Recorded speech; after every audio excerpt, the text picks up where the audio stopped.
Bom dia, ouvintes da Rádio Com, bom dia aos nossos internautas, bom dia, Fábio. Estamos aqui recebendo no contraponto de hoje o nosso senador Paulo Paim. Muito bom dia, senador. Bom dia, Vanessa. Bom dia, Fábio. Uma satisfação estar falando no contraponto de uns temas que eu entendo fundamental na conjuntura, mas no caso aqui hoje, principalmente para idoso, aposentado, pensionistas, aqueles que são mais vulneráveis, né, que é a minha área de atuação no próprio Congresso. Sim, então, senador, a gente queria saber um pouquinho, né, os ouvintes aqui da Rádio Com, do que se trata o 14º salário e quem ele vai beneficiar, e também qual o efeito que ele faria aí na nossa economia, já que nós estamos num momento bem complicado, né, por conta da pandemia. Como surgiu a proposta do 14º salário? Veja, Vanessa e Fábio, essa é uma proposta que ela surge de iniciativa popular. Ela veio de São Paulo para Brasília. Num primeiro momento, ela começou com 40 mil assinaturas, né? Para a emenda popular, que seria 20 mil. Ela já inicia com 40.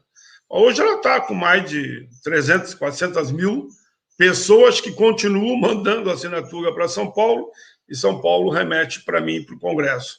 O projeto da emenda essa popular, que é possível, né? Que como eu presido a Comissão de Direitos Humanos e Legislação Participativa, a emenda popular vem para mim, para minhas mãos, porque eu sou presidente da comissão, a CDH, né? Comissão de Direitos Humanos, e eu posso avocar a relatoria ou distribuir para alguém. Como nós não estamos mais, infelizmente, provavelmente até o fim do ano, não teremos reunião presencial, eu acabo, a maioria dos projetos, avocando para mim e dou o relato, enfim, dou o parecer final. E foi o que eu fiz. Eu aprovei a proposta, eu aprovei na minha concepção, né? Porque não dá para se meter ao plenário porque não tem presença. Fiz o projeto, dei o parecer favorável, transformei, no caso, a emenda popular em projeto, dei parecer favorável, na comissão não tem como tramitar, daí eu remeti direto ao plenário. Então, ele está, nesse momento, só para dar para onde vai o projeto, teria que ir pelas comissões e para o plenário. Então, nesse caso, eu remeti diretamente ao plenário, fiz um requerimento ao presidente da casa, pedindo para ele pautar com a devida justificativa, né? E aí eu já falo agora da justificativa. O projeto, ele interessa diretamente a 35 milhões de aposentados e pensionistas do INSS, né, a nossa Previdência. Em torno de 80% ganham o salário mínimo. São raros, eu diria, que ganham mais do que 13, uma parcela pequena ganha 2. Mas ninguém ganha mais do que 4 salários mínimos hoje, em média. Em média, eu diria, os que ganham mais, né? Ali, naquele percentual de 10%, a maioria ainda ganha bem menos do que 4, ou seja, eu diria que 95% é até 2 salários mínimos, 80% até 1. Os cálculos, que me pergunto sempre, né? Bom, quanto nós vamos ter que gastar, que alguém tem que pagar, né? A gente prevê, pelos cálculos dos consultores, algo em torno de 42 bi. 42 bi, você beneficiaria esses 35 milhões, mas o relator de plenário, ele pode dar um teto, né? O relator de plenário pode dizer, olha, não vai ser para quem ganha mais do que 3, por exemplo, mais do que 3 salários mínimos. Ou pode ser de 2, não é eu que decido aí. Daí o plenário. Eu dei o parecer 14º para todos aqueles que estão no regime geral da Previdência, que, eu repito, o teto fica entre 13 e 4 salários mínimos hoje devido à realidade, que o salário mínimo teve aumentos reais, mas o aposentado não teve. O aposentado só teve o reajuste pela inflação. A pergunta 2 que me vem sempre, eu estou aqui de tanta entrevista que eu dou, eu vou já encaminhando, vocês podem fazer outras perguntas. Muito bem, e de onde vem o dinheiro, então? O dinheiro vem, que nós aprovamos a PEC número 10, que autoriza o Executivo a apresentar, aportar moeda, porque nós temos um estado de guerra, que é agora enfrentando aí, claro, o inimigo invisível, que é o Covid-19, essa pandemia. Então, falta de dinheiro não é. Tem que haver vontade política de fazer acontecer. Só como exemplo, os Estados Unidos prevê um investimento de moeda nova no mercado de 7 trilhões de dólares. E aqui no Brasil daria mais ou menos 7 trilhões de dólares. Aqui está mais que 5 por 1, né? Vamos dizer, 7 vezes 5, 35. Aqui daria 35 trilhões de reais, né? 35 trilhões de reais. Se fosse comparar, investir a mesma coisa.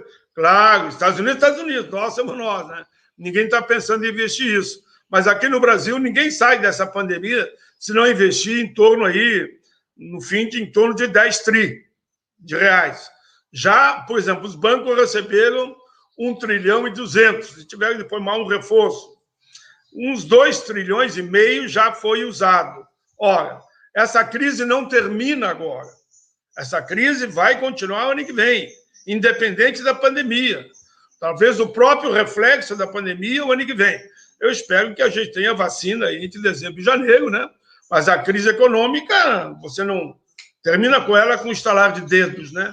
Para ter uma ideia, nós temos hoje no Brasil em torno de 11 milhões de pessoas passando fome.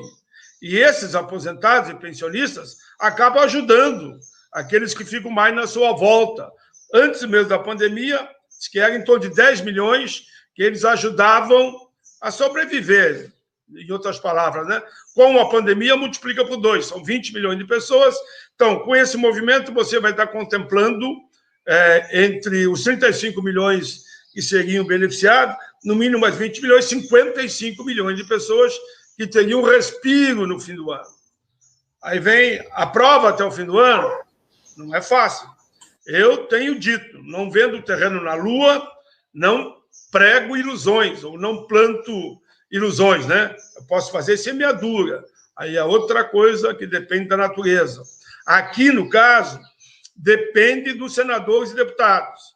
Eu estou fazendo a minha parte, mas é preciso que haja pressão popular em todos os senadores, que eu digo para eles sempre, pressione, são 3 senadores por estado, pressione os 3 senadores, não importa o partido, façam o pedido, façam um apelo para que eles votem esse projeto do 14º salário, que está pronto para ser aprovado ou não, né, no Senado. E também remetam correspondência para os partidos, para os líderes, e consultem, não é consultem, conversam, perguntem aos próprios vereadores e prefeitos como é que o partido dele vê essa questão, né? Porque isso tudo repercute em escala, o efeito dominó lá em cima, para que efetivamente o 14º seja aprovado. A última questão só, nessa abertura, alguém me diz, mas se não aprovar esse ano? Se não aprovar esse ano, nós temos que continuar brigando para o ano que vem. E o ano que vem, como eu disse antes, a crise continua.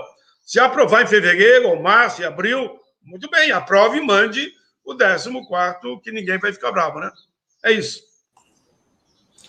Senador, muito bom dia, senador. Bom dia, Fábio. A questão, a alta dos preços dos alimentos, somando com a alta do preço do gás, da luz, da água, está comprometendo o orçamento familiar? Vivemos uma nova carestia? Com certeza absoluta. Nós já tínhamos que começar, outro dia escrevi um artigo nesse sentido, uma campanha aí devido à carestia, né?